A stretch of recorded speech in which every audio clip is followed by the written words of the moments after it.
Hi everyone, and welcome to the first product session for Ethan Hart Guitars. My name is Greg Bennett. I'll be your tour guide. In this session we're going to be talking about the first two models in the line because they're very similar. The specs are almost identical. One is a single cutaway, the other is a double cutaway with a quilted top on it. So other than that, it's the same guitar, so you'll see me switching back and forth between instruments as we go from section to section. The most sensible way to do this, I found, is that we just simply start at the headstock and work our way through the instrument and covering everything as we go. So let's start with the headstock.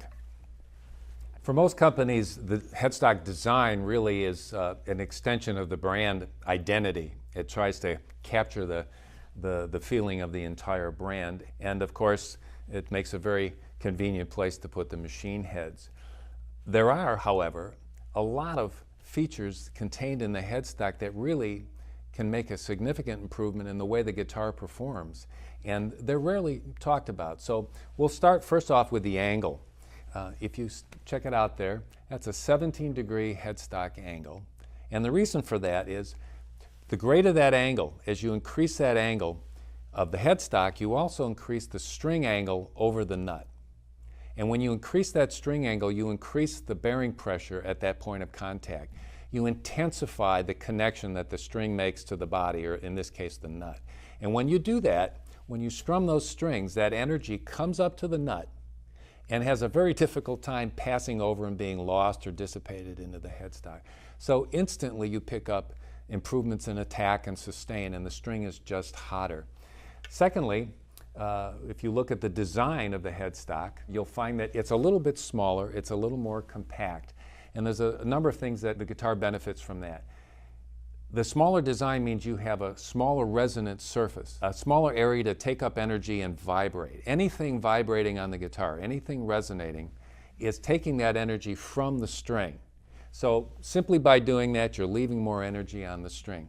Also, because it's a bit smaller, if you look at it, just a bit more compact, that also reduces the distance of the string from the nut to the machine head. And the shorter that distance, the more tension you have. That greater tension means, again, more bearing pressure, hotter string performance. Also, you'll note that the machine head sort of tapers at the top. And this lets us sort of place the gears in a pattern where they converge. And it's not perfect, but you can see the string pull through the nut is pretty straight, and that's really nice because as you're tuning, the strings will not tend to bind up in the nut. You know that sound, that ping you hear when a string finally lets go. So that's a nice plus. Let me mention too the nut, since we've already talked about that. This is a material called tusk. It's a synthetic, and where bone, which is a very common material, will tend to have soft or hard spots and kind of make your string response a little bit inconsistent. This is formulated to give you absolute consistency across the entire length of that nut. Also, it's a bit denser, it's a bit harder, and that means, of course, you're going to get better sustain and better attack. And it has a quality about it that the folks at Graphtec refer to as tone-rich, I believe. And what it does is it just kicks back in a little bit of warmth to the string. And one of the goals in all of this, as I mentioned earlier, is to try to capture a mid-range that is not just muscular but defined, that's clean. And this is one of those areas where we're able to do that. Now the materials used, the neck on this guitar is 3 pieces of maple, so naturally the headstock is the same. That dense material, the dense quality of maple, that hardness, creates a real stability which further reduces the resonance. So again, energy stays on the string. It's 3 pieces, so you have 2 lamination seams that you can't see here, but these 2 seams run up the center of the headstock. That further strengthens the headstock and reduces resonance. And finally, it's just a little bit, it would be hard to tell here, but it's just the tiniest bit thicker. And that also makes it more stable. So all 3 things there, the material, the lamination, and the thickness, all serve to reduce that resonance and keep the energy back on the strings. You'll also see the machine heads are Grovers. I've always loved those. They're a great gear. This happens to be an 18-to-1 ratio gear.